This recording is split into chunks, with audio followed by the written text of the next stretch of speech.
I've gotten a couple requests over the last few days about tight hips. So I know a lot of us are driving a lot or we're sitting a lot. Um, we're definitely home more. So I thought I would put together a few of my favorites that I do a lot of them in my class. And one thing I did want to note to you guys is that these are not going to fix a hip problem, but this is targeted more toward, do you have tight hips? Do you sit a lot and you find that at the end of the day you are just having a lot of like tight hip, stiff hip issues.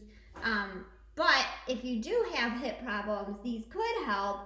Just because these are the type of exercises that I would do if I had a hip issue or my hips were just feeling tighter in general. I would be layering these into my workout, maybe after and maybe toward the end of the day or the beginning of the day when you're just waking up, or after you've had a lot of things going on that could trigger those hips to tighten up. So with that, I'm going to move over here and I'm just going to demo a few of my favorites. And I'm going to start out over here. Yes. This one I do in almost every one of my classes. It's the standing lunge. So I'm going to demo this from here. So there's two ways to do this. You can start by standing. You put one leg back, hips are square, and you just drop down 90 degrees. Now, if you don't have the strength or the balance to hold in this position, I'm going to show you a way to modify it. So, but if you're able to stand and support yourself on one leg, you can put your hands on your thigh to support, and you just hold for a few beats and then switch sides. If you don't have the strength to be up like this, then just go ahead and drop down onto one knee, just like this, 90 degrees, push the hips forward, and you're going to feel your hip open up right down the front of the leg. And sometimes what I do in class additionally is I'll tell the class just to bend over and stretch the back of the leg, but it also still continues to stretch the hips. And I do that on both sides for us during class. Okay, second hip stretch that I want to show you is called the Garland pose. So this one looks a little funny, I know, but it's super effective. So a lot of runners use this for after they run. So you just literally sink down like into prayer pose like a frog, and you push the knees apart, and you just sink straight down, back straight, hands together, and just breathe for a few beats. It's gonna burn like heck because it's really stretching it out and it's really working your inner thighs too. But you just try to sink into it and try to sink down. And I'm gonna tip over, see, because I already did a leg workout today. But it feels so good. And you can try to just stay there for a few minutes. And when you need to come out of that, come down onto the floor and immediately follow that up with a butterfly pose. So butterfly, the seated butterfly is amazing. So go into your seated butterfly, grab your toes, back straight, and just pull back. And just breathe. Okay, so now that you're seated, you can move into your seated IT band, because IT band and hips are so connected. Like tight IT band can lead to hip problems, vice versa, whatever. They're all connected. So for the seated IT band, feet go forward. You take one foot over the leg. You take your elbow to the outside of the knee and you twist. Hold for a few beats and then go to the other side. All right, the pigeon. The pigeon is one of my favorites. So how I have my class do it is we're usually during a whole stretching sequence, we're up on our hands and toes in a down dog, and what I have them do is lift one leg up and then swing it through, come into pigeon this way, and then forward fold. It feels amazing. It's gonna stretch your hips, it's gonna stretch your glutes, it's gonna stretch your hamstrings, it stretches everything.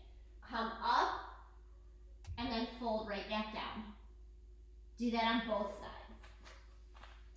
The supine pigeon pose, variation of the other one. Laying down on your back, this is gonna also stretch the hamstrings and the hips. One leg is at 90 degrees, the other leg, the foot is over the knee.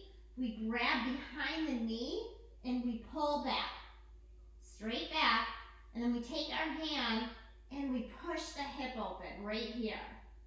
It feels so good to make sure that you get that hand on the outside knee and push out. And then flip sides and do the same thing on the other side. All right, another one that I had flagged that I wanted to make sure I showed you. Okay, so there's a couple. So the IT band stretch. So this is IT band and hip. So you cross one foot over the other, raise your hands, and come straight down. And you just forward fold. And then what I like to do is I actually like to turn to one side and hold, and then turn to the other side and hold. Hold for a few beats on each side, just because you get that range of motion, but especially straight forward down. And then you're gonna wanna switch sides and come right back down. And again, fold to one side, fold to the other side, and just hold each for a few beats. Let's see, there was another one. Oh yes, my seated twist. I do this one in my class a lot too.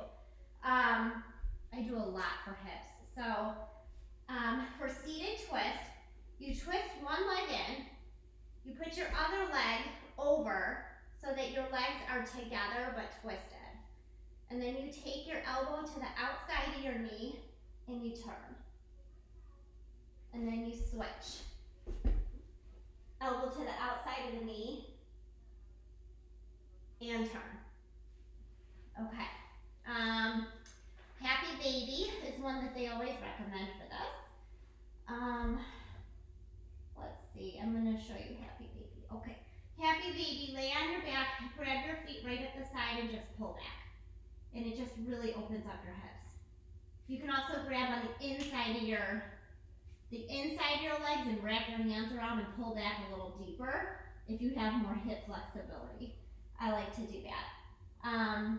The supine internal rotation, you're gonna, I just wanna make sure I model this correctly. So you just take you're laying on your back, hands are at your sides, you take one leg, you put it over your knee, and you just turn. So you just turn your head to the opposite direction. And then you switch sides. One leg over the knee and turn. Turn your head. Okay, and then I think that was all the ones that I pulled from my site. Oh, I did want to show one other that I always do at the end of every workout, but I would do this, this standing hip stretch. This one comes more out of ballet or yoga. But, so what you're gonna do is you're gonna take one leg, step behind the other, grab your wrist, and just pull to the side. And you're gonna feel it open up right down the side of your body and down the side of your hip. And then go the other way. Take one leg, you're gonna step one leg in front of the other leg, so one leg is behind. And you're just gonna give it a little pull to the side. It feels so good. This is all gonna open up right here.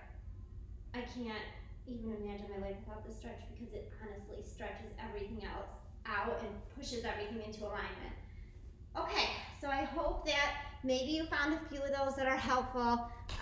If you have any questions, always feel free to message me. You can ask me any questions you want. I mean, I'm obviously a trainer, I'm not a doctor, so these are just stretches that we recommend in exercise to help with just keeping our body moving right. But certainly reach out to me if you have any questions, and I will talk to you soon. Thanks.